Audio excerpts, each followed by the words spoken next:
Hello बच्चों, आप सब कैसे हैं। उम्मीद करती हूँ कि आप सब बहुत ही अच्छे होंगे। आज हम लोग बात करेंगे 10वां का हिस्ट्री, जिसमें यूरोप में राष्ट्रवाद को पढ़ेंगे। इसमें 70 क्वेश्चन हैं और सभी आपके पेपर के दृष्टि से बहुत ही इम्पोर्टेंट है। ठीक है, 70 के 70 ही क्वेश्चन को ज़रूर देखिएगा और इसमें से अधिकतर क्वेश्चन आपके पेपर में आएंगे ही आएंगे। ठीक है, तो चलिए क्वेश्चन को देख लेते हैं। आप लोग अच्छे से देखते जाइएगा पूरे क्वेश्चन को, और जिसका आंसर आप लोग को पता हो तो उसका कमेंट में बताते चलेंगे। ठीक है, तो चलिए क्वेश्चन को करते हैं। तो क्वेश्चन नंबर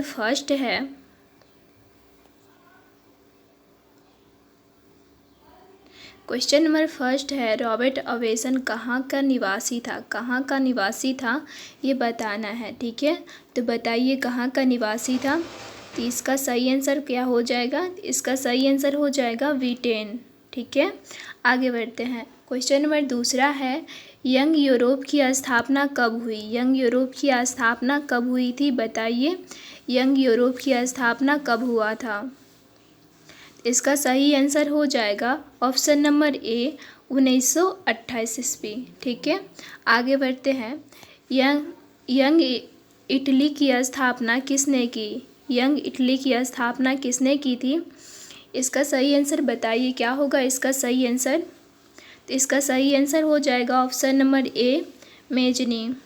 ठीक है, आगे बढ़ते हैं। क्वेश्चन नंबर 4 है, यंग यूरोप का संस्थापक कौन था। यंग यूरोप का संस्थापक कौन था ये बताना है। बताइए यंग यूरोप का संस्थापक कौन हो जाएगा। इसका सही आंसर हो जाएगा ऑप्शन नंबर ए मेजनी। ठीक है, आगे बढ़ते हैं। क्वेश्चन नंबर 5 है, इटली में राष्ट्रवाद का जन्मदाता कौन था। इटली में राष्ट्रवाद का जन्मदाता कौन था ये बताना है। बताइए क्या हो जाएगा। इटली में राष्ट्रवाद का जन्मदाता कौन हो जाएगा। इसका सही आंसर हो जाएगा ऑप्शन नंबर सी नेपोलियन। ठीक है, आगे बढ़ते हैं। क्वेश्चन नंबर 6 है, इटली के एकीकरण का मसीहा कौन था। इटली के एकीकरण का मसीहा कौन था ये बताना है। बताइए कौन था। इसका सही आंसर हो जाएगा मेजनी। ये 2022 में क्वेश्चन पूछा गया था। ठीक है, आगे बढ़ते हैं। इटली के एकीकरण की तलवार कौन था। इटली के एकीकरण की तलवार कौन था। तो इसका सही आंसर हो जाएगा क्या हो जाएगा इसका सही आंसर। इसका सही आंसर हो जाएगा ऑप्शन नंबर बी गोरिबाल्डी। ठीक है, आगे बढ़ते हैं। क्वेश्चन नंबर 8 है, इटली एवं जर्मनी वर्तमान में किस महादेश के अंतर्गत आते हैं। बताइए इसका सही आंसर क्या हो जाएगा।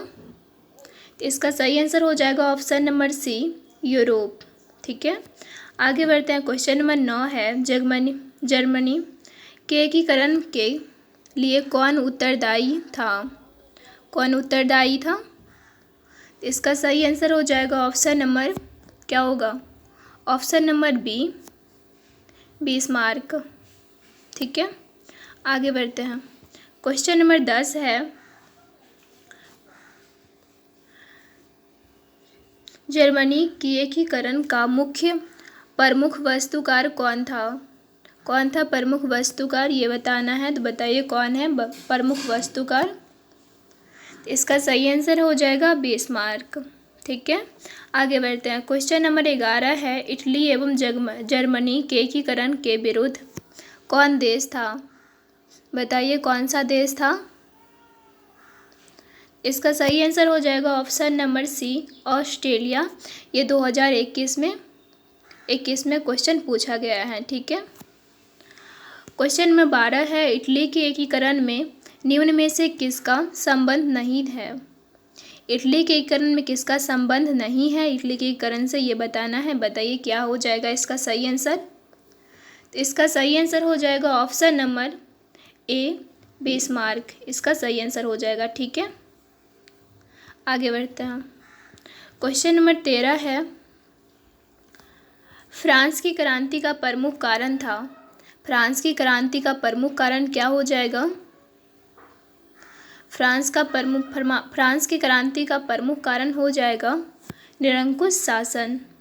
ठीक है, आगे बढ़ते हैं। क्वेश्चन नंबर 14 है, फ्रांस की क्रांति का अग्रदूत किसे कहा जाता है? फ्रांस की क्रांति का अग्रदूत किसे कहा जाता है?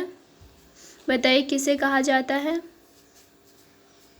तो इसका सही आंसर हो जाएगा ऑप्शन नंबर डी, रूसो।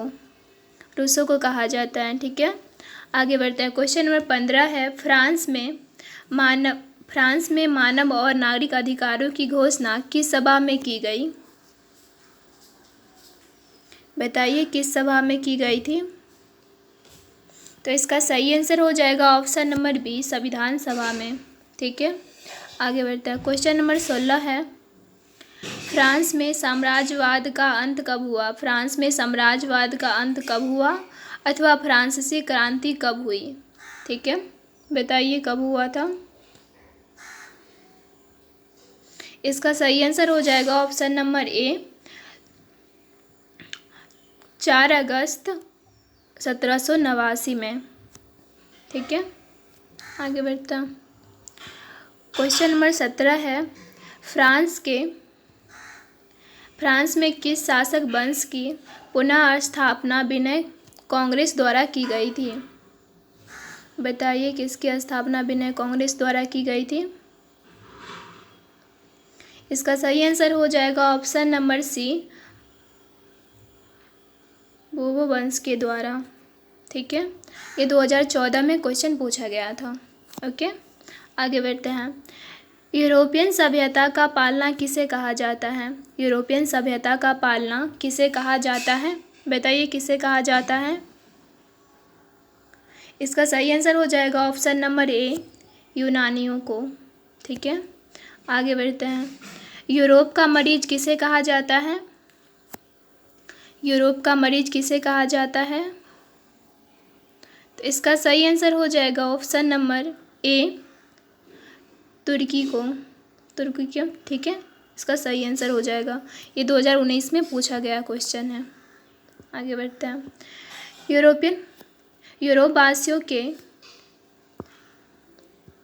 यूरोपवासियों के लिए किस देश का साहित्य एवं ज्ञान विज्ञान प्रेरणा स्रोतक रहा है? बताइए किसका रहा है? इसका सही आंसर हो जाएगा ऑप्शन नंबर ए, बी, यूनान का। आगे बढ़ते हैं। यूरोपियन राष्ट्रवाद के प्रभावित होकर किस भारतीय शासक ने जैकोबिन क्लब की स्थापना की? किसने किया था? इसका सही आंसर हो जाएगा टीपू सुल्तान ने। आगे बढ़ते हैं। क्वेश्चन नंबर 22 है, बिस्मार्क क्या था? बिस्मार्क क्या था ये बताना है। बिस्मार्क क्या हो जाएगा? तो बिस्मार्क था ऑप्शन नंबर इसका हो जाएगा डी, सही आंसर हो जाएगा कूटनीतिक। ठीक है, आगे बढ़ते हैं। क्वेश्चन नंबर 23 है, बिस्मार्क पर्सा का चांसलर कब नियुक्त हुआ? कब नियुक्त हुआ था बताइए? इसका सही आंसर हो जाएगा ऑप्शन नंबर बी, 1862 में। ठीक है, आगे बढ़ते हैं। क्वेश्चन नंबर 24 है, बिस्मार्क किस विद्वान की विचारधारा से प्रभावित था? बिस्मार्क किस विद्वान के विचारधारा से प्रभावित था? किसके विचारधारा से प्रभावित था बताइए? इसका सही आंसर हो जाएगा हेगेल का। ठीक है, आगे बढ़ते हैं। क्वेश्चन नंबर 25 है, वियना सम्मेलन कब हुआ? वियना सम्मेलन कब हुआ था? इसका सही आंसर हो जाएगा ऑप्शन नंबर ए, 1815 में। ठीक है, आगे बढ़ते हैं। क्वेश्चन नंबर 26 है, वियना सम्मेलन का अध्यक्ष कौन था? वियना सम्मेलन का अध्यक्ष कौन था? बताइए कौन हो जाएगा? तो इसका सही आंसर हो जाएगा ऑप्शन नंबर ए, मेटरनिख। ठीक है, आगे बढ़ते हैं।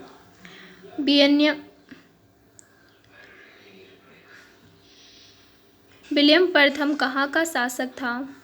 कहाँ का शासक था बताइए? इसका सही आंसर हो जाएगा पर्सा का। ठीक है, आगे बढ़ते हैं। नेपोलियन कोड के कुल कितने कोड हैं? नेपोलियन कोड में कुल कितने कोड थे? बताइए कुल कितने कोड थे? तो ये हो जाएंगे 5। ठीक है, इसका सही आंसर हो जाएगा 5। आगे बढ़ते हैं। क्वेश्चन नंबर 29 है, नेपोलियन ने जर्मनी में किस संघ की स्थापना की? नेपोलियन ने जर्मनी में किस संघ की स्थापना की थी? इसका सही आंसर हो जाएगा राइन संघ की। ठीक है, आगे बढ़ते हैं। क्वेश्चन नंबर 30 है, नेपोलियन सहायता किस वर्ष लागू की गई? नेपोलियन सहायता किस वर्ष लागू की गई थी? बताइए किस वर्ष लागू किया गया था? इसका सही आंसर हो जाएगा ऑप्शन नंबर डी, 1804 ईस्वी में। ठीक है, आगे बढ़ते हैं। क्वेश्चन नंबर 31 है, नेपोलियन मेटरनिख क्या थे? मेटरनिख क्या थे ये बताना है। बताइए मेटरनिख क्या थे? इसका सही आंसर हो जाएगा ऑप्शन नंबर ए, घोर प्रतिक्रियावादी। ठीक है, आगे बढ़ते हैं। क्वेश्चन नंबर 32 है, मेटरनिख का पतन किस वर्ष हुआ? मेटरनिख का पतन किस वर्ष हुआ था? इसका सही आंसर हो जाएगा ऑप्शन नंबर बी, 1848 में। ओके, आगे बढ़ते हैं। क्वेश्चन नंबर 33 है, मेटरनिख क्या था? मेटरनिख क्या था? बताइए मेटरनिख क्या था? तो इसका सही आंसर हो जाएगा ऑप्शन नंबर बी, ऑस्ट्रेलिया का चांसलर सही उत्तर हो जाएगा। ठीक है, आगे बढ़ते हैं। क्वेश्चन नंबर 34 है, मेजनी ने सन 1834 में किस संस्था का गठन किया? किस संस्था का गठन किया था? बताइए किस संस्था का गठन किया था? इसका सही आंसर हो जाएगा, इसका सही आंसर हो जाएगा, क्या हो जाएगा इसका सही आंसर? इसका सही आंसर हो जाएगा यंग यूरोप का। ठीक है, आगे बढ़ते हैं। मेजनी का संबंध किस संगठन से था? मेजनी का संबंध किस संगठन से था? बताइए किस संगठन से था? इसका सही आंसर हो जाएगा ऑप्शन नंबर बी, कार्बोनारी से। ठीक है, आगे बढ़ते हैं। क्वेश्चन नंबर 36 है, जलवेराइन एक संस्था थी। जलवेराइन एक संस्था थी, किसकी संस्था थी ये बताना है। बताइए किसकी संस्था थी? तो इसका सही आंसर हो जाएगा option number B, option number B, व्यापारियों का, व्यापारियों की। ठीक है, क्वेश्चन नंबर 37 है, जलवेराइन की संस्था किस राज्य ने की? किस राज्य ने किया था? कौन से राज्य ने किया था ये बताना है। कौन से राज्य किया था? तो इसका सही आंसर हो जाएगा ऑप्शन नंबर ए, पर्शिया ने। ठीक है, आगे बढ़ते हैं। क्वेश्चन नंबर 38 है, हंगरी की राजधानी कहाँ थी? कहाँ है? बताइए कहाँ है इसकी राजधानी? इसकी राजधानी हो जाएगी ऑप्शन नंबर ए, इसका सही उत्तर हो जाएगा ऑप्शन नंबर ए, बुडापेस्ट। ठीक है, आगे बढ़ते हैं। क्वेश्चन नंबर 39 है, हंगरी की भाषा क्या थी? क्या भाषा थी? बताइए इसका सही आंसर हो जाएगा ऑप्शन नंबर ए, सी, सही उत्तर हो जाएगा म्यांमार। ठीक है, आगे बढ़ते हैं। क्वेश्चन नंबर 40 है, हंगरी ने आंदोलन का नेतृत्व किसने किया था? किसने किया था? बताइए किसने किया था? इसका सही आंसर हो जाएगा ऑप्शन नंबर बी, कोसुत ने। ठीक है, आगे बढ़ते हैं। क्वेश्चन नंबर 41 है, हनोई समझौता कब हुआ था? हनोई समझौता कब हुआ था? बताइए हनोई समझौता कब हुआ था? इसका सही आंसर हो जाएगा ऑप्शन नंबर डी, 1946 को। ठीक है, आगे बढ़ते हैं। क्वेश्चन नंबर 42 है, सोडवा के युद्ध में किसकी पराजय हुई? सोडवा का जब युद्ध हुआ था तो उसमें किसकी पराजय हुई थी ये बताना है। ठीक है, तो बताइए किसकी पराजय हुई थी? तो इसका सही आंसर हो जाएगा ऑप्शन नंबर डी, ऑस्ट्रेलिया की। ओके, आगे बढ़ते हैं। क्वेश्चन नंबर 43 है, सोडवा का युद्ध किसके मध्य हुआ? सोडवा का युद्ध जो हुआ था वो किसके मध्य हुआ था? तो वो हुआ था ऑप्शन, इसका सही आंसर हो जाएगा ऑप्शन नंबर बी, सही उत्तर हो जाएगा ऑप्शन नंबर बी, ऑस्ट्रेलिया और पर्शिया के बीच। ठीक है, आगे बढ़ते हैं। क्वेश्चन नंबर 44 है, सोडवा का युद्ध किसके बीच हुआ? सोडवा का जो युद्ध हुआ था वो किसके बीच हुआ था? तो वो हुआ था पर्शिया और फ्रांस के बीच। ओके, पर्शिया और फ्रांस के बीच हुआ था। क्वेश्चन नंबर 45 है, जर्मनी का एकीकरण कब हुआ? कब पूरा हुआ? इसका सही आंसर हो जाएगा ऑप्शन नंबर सी, 1841 को। ओके, आगे बढ़ते हैं। क्वेश्चन नंबर 46 है, जर्मन राइन राज्य का निर्माण किसने किया? जर्मन राइन राज्य का निर्माण किसने किया था? इसका सही आंसर क्या हो जाएगा बताइए? तो इसका सही आंसर हो जाएगा नेपोलियन बोनापार्ट। ठीक है, आगे बढ़ते हैं। क्वेश्चन नंबर 47 है, यूनान के स्वतंत्रता संग्राम में किसकी पराजय हुई? यूनान के स्वतंत्रता संग्राम में किसकी पराजय हुई थी? तो ये हुआ था, किसका पराजय हुआ था? तुर्की की। ठीक है, आगे बढ़ते हैं। क्वेश्चन नंबर 48 है, क्रिमिया युद्ध कब हुआ था? बताइए कब हो जाएगा?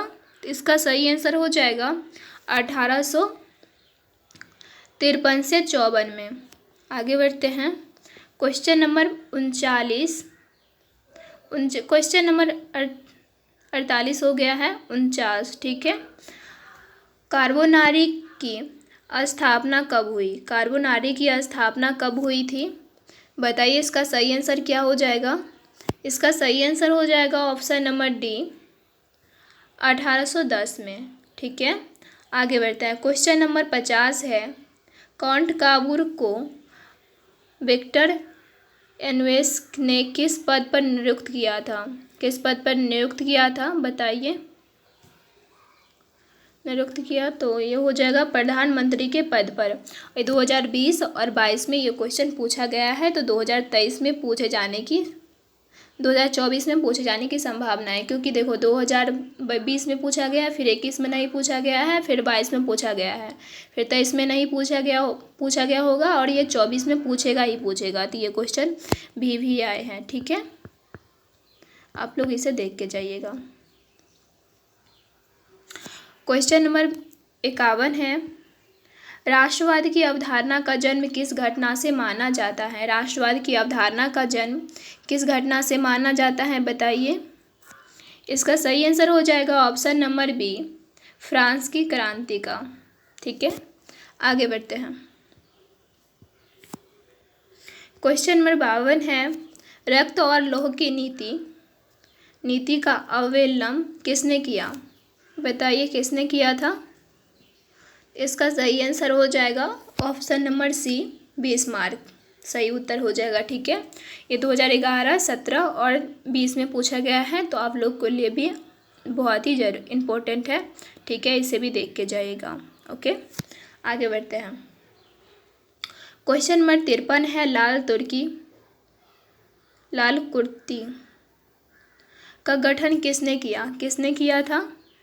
इसका सही आंसर हो जाएगा ऑप्शन नंबर डी, गोरीवाल्डी ने। इसका सही उत्तर हो जाएगा। ठीक है, आगे बढ़ते हैं। क्वेश्चन नंबर 54 है, फ्रैंकफर्ट की संधि कब हुई थी? फ्रैंकफर्ट की संधि कब हुई थी? इसका सही आंसर हो जाएगा ऑप्शन नंबर सी, 1871 में। आगे बढ़ते हैं। क्वेश्चन नंबर 55 है, वसाई की संधि कब हुई थी? वसाई की संधि कब हुआ था? इसका सही आंसर हो जाएगा ऑप्शन नंबर बी, 1919 को। ठीक है, आगे बढ़ते हैं। क्वेश्चन नंबर 56, मारियान किस देश के राष्ट्रवाद का प्रतीक है? किस देश का राष्ट्रवाद का प्रतीक हो जाएगा? इसका सही आंसर हो जाएगा फ्रांस का। आगे बढ़ते हैं। क्वेश्चन नंबर 57, इंग्लैंड का कौन सा कवि यूनानियों की स्वतंत्रता के लिए यूनान में ही शहीद हो गया? कौन हो जाएगा? तो इसका सही आंसर हो जाएगा लॉर्ड बायनर। ठीक है, आगे बढ़ते हैं। गोरिबाल्डी पेशे से क्या था? गोरिबाल्डी क्या था पेशे से? इसका सही आंसर हो जाएगा ऑप्शन नंबर डी, नाविक था। आगे बढ़ते हैं। चार्टिस्ट आंदोलन कहाँ संपन्न हुआ? कहाँ पे संपन्न हुआ था? इसका सही आंसर हो जाएगा option number D, option number D, England में। ठीक है, आगे बढ़ते हैं। क्वेश्चन नंबर 60 है, वार एंड पीस किसकी रचना है? किसकी रचना हो जाएगा? इसका सही आंसर हो जाएगा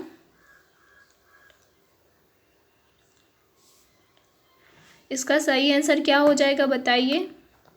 इसका सही आंसर हो जाएगा option number B, Leo Tolstoy की, लियो टॉल्स्टॉय की।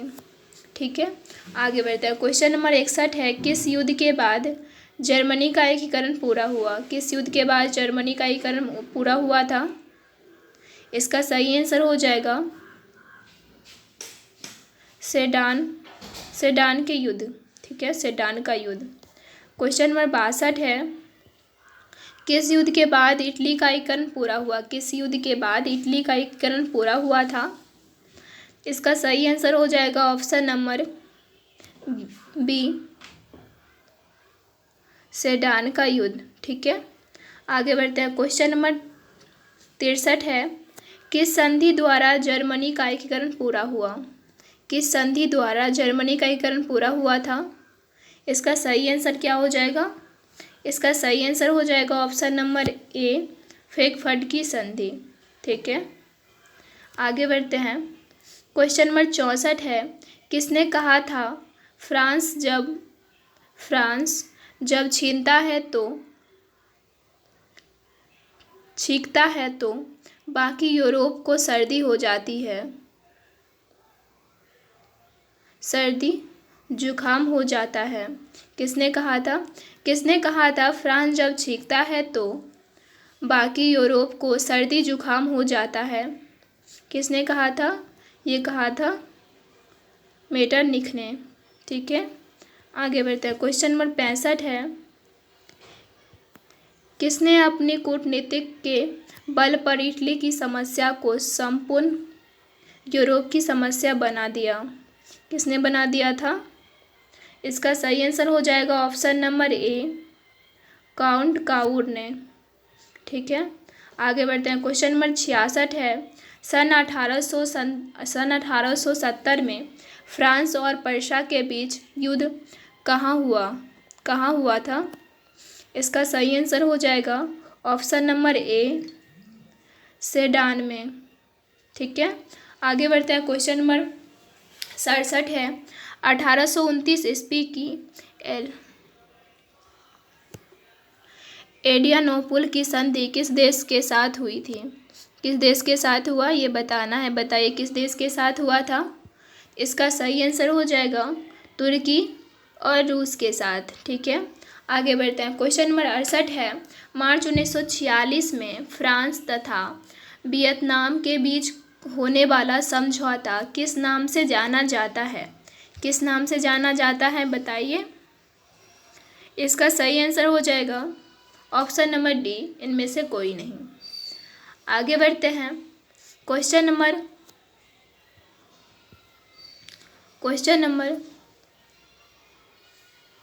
69 है,